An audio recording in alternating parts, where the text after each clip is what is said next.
Greetings and welcome back to a brand new but latest PRLostGalaxy2014's movie rant. Anthony Mars Jr. on PRLostGalaxy2014, and I need to do a rebuttal to say, okay, I know many of you have already seen two of my video discussions about Spider-Man 3 in terms of the original Spider-Man franchise that starred, Tobey Maguire as Spider-Man and his alter ego. But something told me at the back of my head that I need to eat my words and think back to what people were telling me that I should have never said what I said about Spider-Man 3, regardless of the flaws that the film had. Granted, I think I need to open up and realize Spider-Man 3 is just a movie. Like every other movie, like you and me and anyone in this world has ever watched, they're just movies. They're just movies to either impress us or movies to disappoint us. That's all it's all about. And unaccounted for, I have said some really hateful things about Spider-Man 3 in the past, and I think I need to open back up and realize I should have never said the stuff I said. And yeah, regardless of the flaws Spider-Man 3 had and what it possessed, I need to open up and realize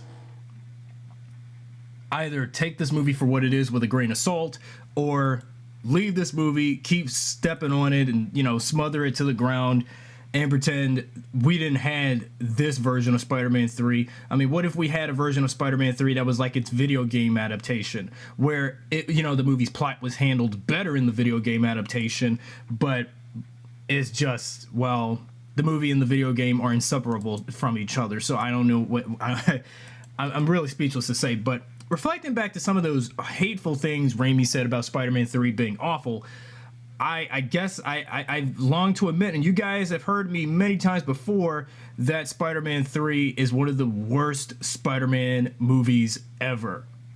Now, The Amazing Spider-Man 2, I can go on and talk about The Amazing Spider-Man 2, but although as much as I haven't talked about that film yet, now I need it, well, when I'm done bashing on Spider-Man 3, or just reflect back and realize in positive thoughts, since I can't keep going all irate over Spider-Man 3, hence the things it did.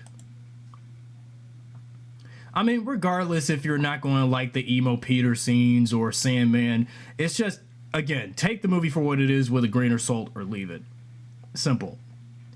And of course, the ideas of, the multiple ideas that was planned throughout Spider-Man 3, which I never realized that they should have, turned this movie into a two-parter, or just took what was supposed to be a solo story for Spider-Man 3, like, let's say, Spider-Man 3 reflecting on the final conflict between Peter and Harry, and, Peter when the symbiote crash lands to the moon, and when Peter is asleep in a Spider-Man outfit waiting to see if Harry would be the one causing some chaos, then he would be bonded with the symbiote and cause, and then becomes Black Suit Spider-Man and face Harry Osborn if he didn't have the amnesia, and, go after him and just, beat the crap out of him. Again, and, multiple times, and also have Peter try to convince Harry to stop the madness he is doing completely. Otherwise, he's going to end up in the same fate as his father, Norman Osborn, in the first Spider-Man. So that's what I would have did if I were to do Spider-Man 3. But again, I'm not a filmmaker. I have zero experience in writing stories in film or even producing movies. So I don't even know none of that stuff, because I've never been in, for one, I've never worked in Hollywood. So don't tell me why. I know my reasons. But, but again, what some of those ideas that should have been implemented in Spider-Man 3, like the multiple characters we've had, unnecessary. I mean, one of the villains, Harry should have been the main villain of Spider-Man 3, since we should have just went back hearkening to the Green Goblin stuff again, because the whole entire Sam Raimi trilogy of Spider-Man, aside from Spider-Man himself, and out of all of the villains, the Green Goblin was more of a central focus of a villain than any of the following peripheral villains we've had in the later sequels, like, Dr. Octavius from Spider-Man 2, Sandman from Spider-Man 3, and Venom also from Spider-Man 3. That's what should have worked. And instead of just, Octavius I could accept in Spider-Man 2, but the other two villains, Venom and Sandman, but Venom, I'm still disappointed with the way how they treated Venom in the film.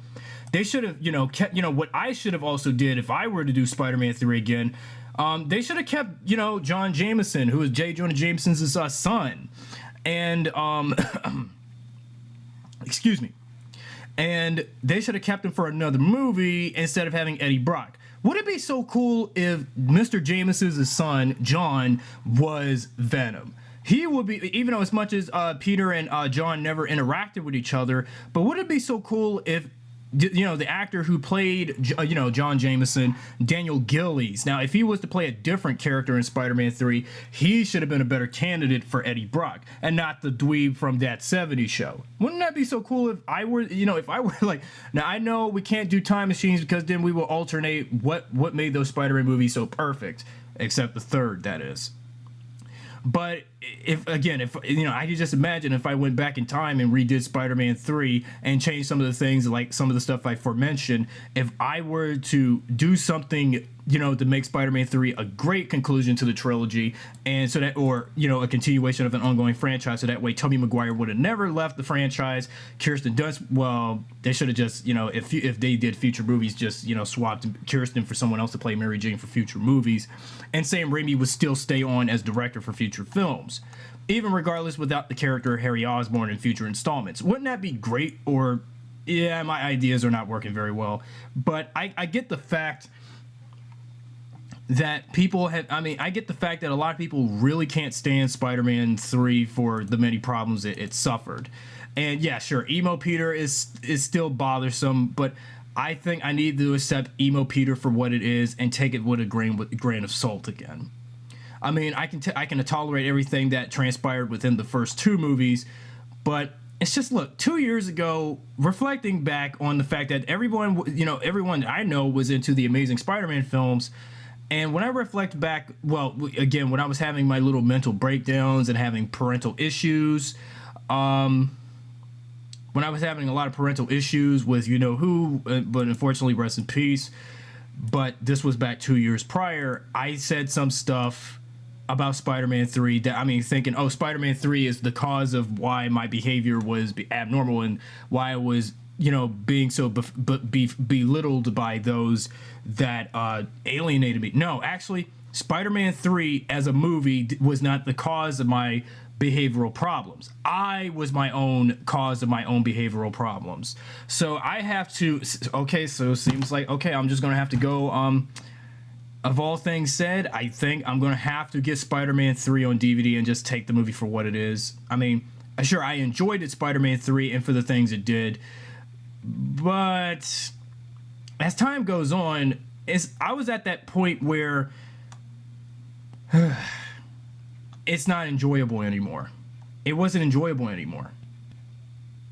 Because now I realize, well, even though I know some people that still liked Spider-Man 3, I don't care. Even though they'll say, I don't care if it has Emo Peter in it, I'm still going to watch this thing, and I still think it's a great film. Yeah. But what is also one of the weaker points outside of the story was some of the changes in terms of production, production crew. You had, instead of John Dykstra for visual effects supervisor, who did they get instead? Scott Stockdike as visual effects supervisor for the film. Even though, yeah, Stockdike has stood around for all three movies as visual effects supervisor, but John Dykstra was out of absence. Who did they get for production, co-production designer with Neil Spizak? The late John Michael Riva, who also did production design on The Amazing Spider-Man 1, of course. For the music, obviously. I know one of my all-time favorite things out of Sam Raimi's Spider-Man films was the film score. Instead of Danny Elfman for the film score for Spider-Man 3, hence, troubles between composer and director, who did it get instead? Christopher Young for the score. Even though Young did do some additional music for Spider-Man 2, for Ox Machine sequence and the train, and that ever-acclaimed train battle sequence.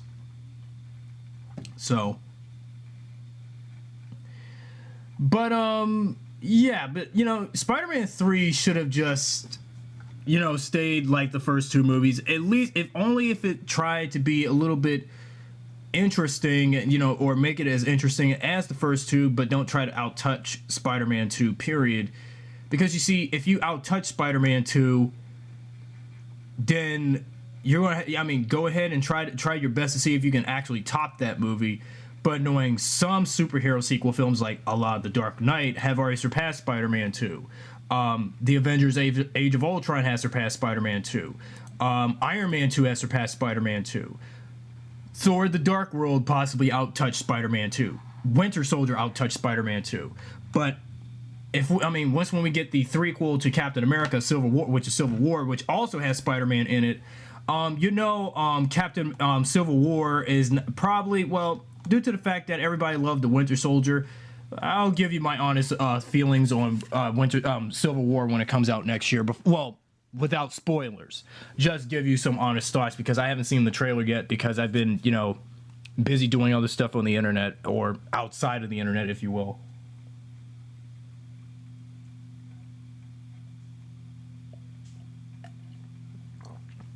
I remember earlier this year, January 2nd, when I was on IGN, and I found something with Spider-Man 3 on it when I was doing some Google searching on superhero movies, and when I was Google imaging images of Spider-Man 3, and something popped up about an article about Raimi hating Spider-Man 3, calling it awful. That's what caught my attention when I wanted to do these kind of videos related to the trilogy, because, The Amazing Spider-Man, and I'm not gonna lie to you guys, the Amazing Spider-Man films was not that great, but I did appreciate the Amazing Spider-Man 1 for what it was, but the Amazing Spider-Man 2, it was a mess. I liked it at first. Now I look back at it, it's like after it's been a year since that came out, I'm like, man, no wonder people said the Amazing Spider-Man 2 sucked. Wow. The worst Spider-Man film ever. And to think Spider-Man 3 was bad, I say the Amazing Spider-Man 2 was just worse.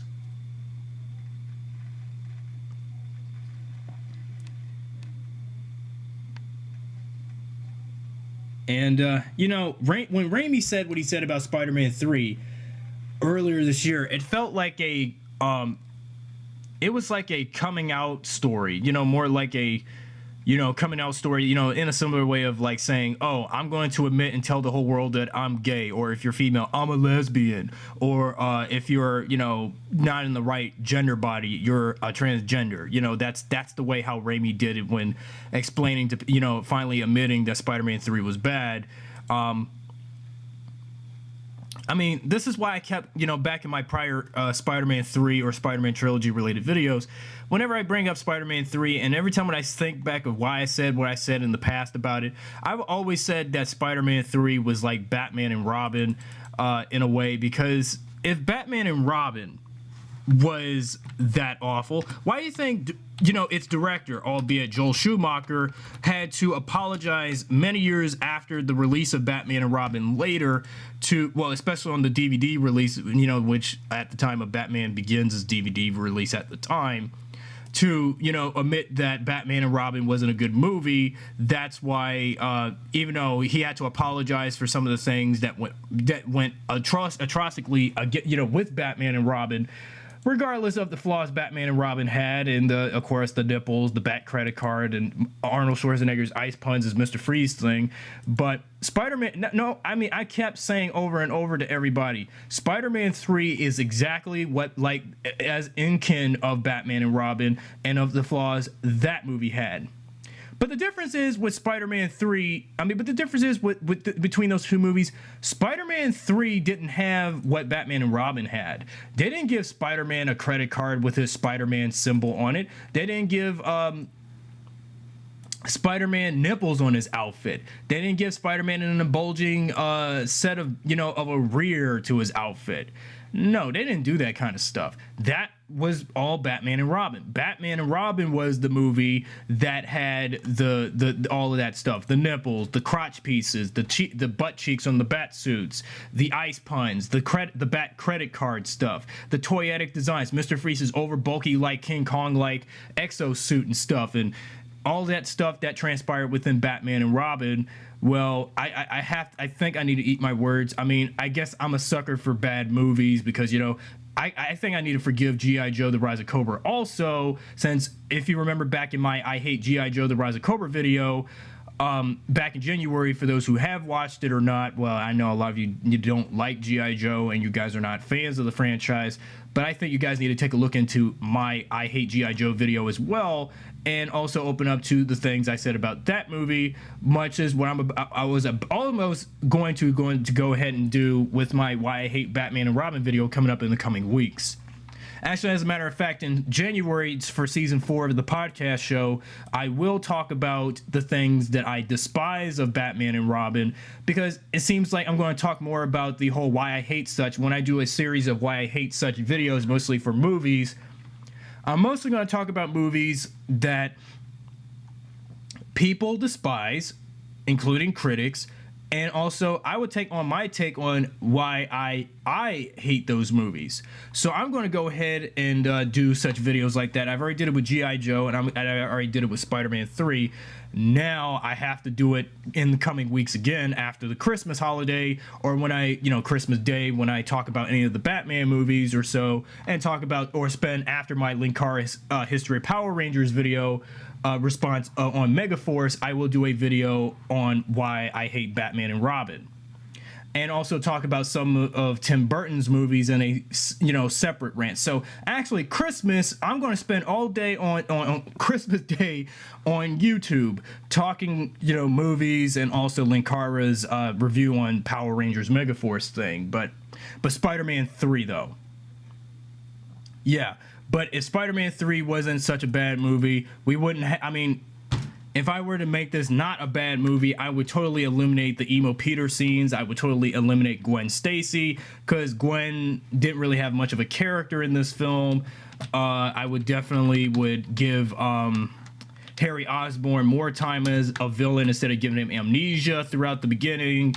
After his, villainous encounter against Peter when he was not in his Spider-Man suit, eliminate Sandman, get rid of, actually save Venom for like a future film, but just foreshadow and give Spider-Man 3 a cliffhanger ending, where the ending would scream to be continued once when Eddie, or John Jameson would step into the, the church where Peter is getting rid of the symbiote. And then there you go, there's your Spider-Man 3. And then Spider-Man 4 opens where it's Spider-Man versus Venom, and, so that way things wouldn't be so complicated, you know what I mean?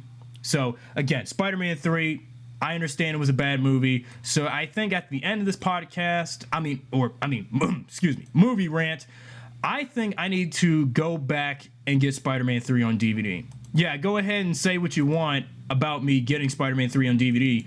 Again, because as much as I said some bad stuff about it in the past, over the last 2 years of, these videos and stuff where I rant, but I have no choice but to get Spider-Man 3 just for the hell of it. I mean, I used to enjoy Spider-Man 3, and I liked the fight scenes. I liked the Christopher Young's music score, especially the music theme of Birth of Sandman, and when Spider-Man was in the church getting rid of the symbiote stuff and all. But I just need to go back and get Spider-Man 3, and I think I need to give Spider-Man 3 a sense of redemption,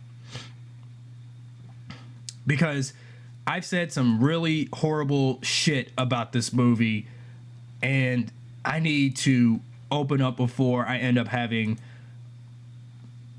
chest pain, angina, and because all the hate I had for this movie. Because after hating on Spider-Man 3 for 2 years nearly, even with the Amazing Spider-Man films now canceled and, Marvel's doing their own Spider-Man reboot, I think I need to open up and clean my wounds of the last 2 years of Spider-Man 3 hate, and just accept Spider-Man 3 for what it is, because I just can't keep hitting on Spider-Man 3, hating it, and hating Tobey Maguire, and hating Sam Raimi, and hating, oh my god, but Topher Grace, it's just, the only thing about Spider-Man 3 is just Topher should have never been in it, just because, yeah, he was a fan of Spider-Man growing up, but mostly for the Venom stories and all, but he should have never been in Spider-Man 3. He should have been some other character, or he should have just never been in these movies, period. Yeah, and I also have to open up in response to the actors involved in the franchise, including Tobey Maguire, because for anyone who remember my celebrity rant back on when his 40th birthday came in, I think I need to open up to Tobey Maguire in general, that I need to take back everything I said negative about him, because I was reading, because what told me this, reflect back on what I said, that I was on the actor's IMDb page about him saying that he doesn't like, he can't, resist the hatred his fans get of him, because he's taking counseling on that. So I think I need to open back up of what I've said about Tobey, because knowing Tobey Maguire was my Spider-Man and Peter Parker, so I need to take back every single word I said about him earlier, and especially 2 years prior and 2012. And oh my goodness, I mean, I just can't resist the hate anymore against Tobey Maguire. I can't resist the hate against Sam Raimi and Spider-Man 3, and hence the stuff that happened throughout that whole movie from start to finish. I just need to open up and just realize Spider-Man 3 is just a movie. Tobey Maguire is just an actor like every other actor in Hollywood. Sam Raimi is a director, and he's just a film director. So I need to realize these three culprits of my love for Spider-Man is, I should have never tarnished my hate for Spider-Man or my hate for Tobey Maguire or hate for Sam Raimi altogether, because it's wrong. Why hate on all three things linked to Spider-Man, linked to that franchise? So I need to stop the hatred. Stop with my hate on all three of the culprits of Spider-Man: Tobey Maguire, Sam Raimi, the director, and the Spider-Man franchise. This has got to stop. And regardless, yeah, I will get, yeah, sure, I can keep on poking on the whole, Peter with the spider tears stuff. Whenever we see Peter Parker cry, I just got to accept that. I mean, Tobey Maguire did his greatest as he could in Spider-Man 3. Yeah, sure, he gave his star power in the first two, but his third, though, yeah, we know, but at least Maguire accepted all three movies. He loved what he did in the first three films, but he didn't. But at least we don't hear nothing about him regretting of having going the whole emo Peter stuff. I don't recall. I mean, I can imagine in a future interview, whenever Tobey reflects back to his Spider-Man days and talks about when he went emo Peter, we'll never hear him say that I'm going to regret being, going emo, and knowing that, well, knowing it was Sam's idea, so, all whatever. So, but we already hear what Sam had to say about Spider-Man 3, so all is pretty much forgiven, and some I have to be undecided of.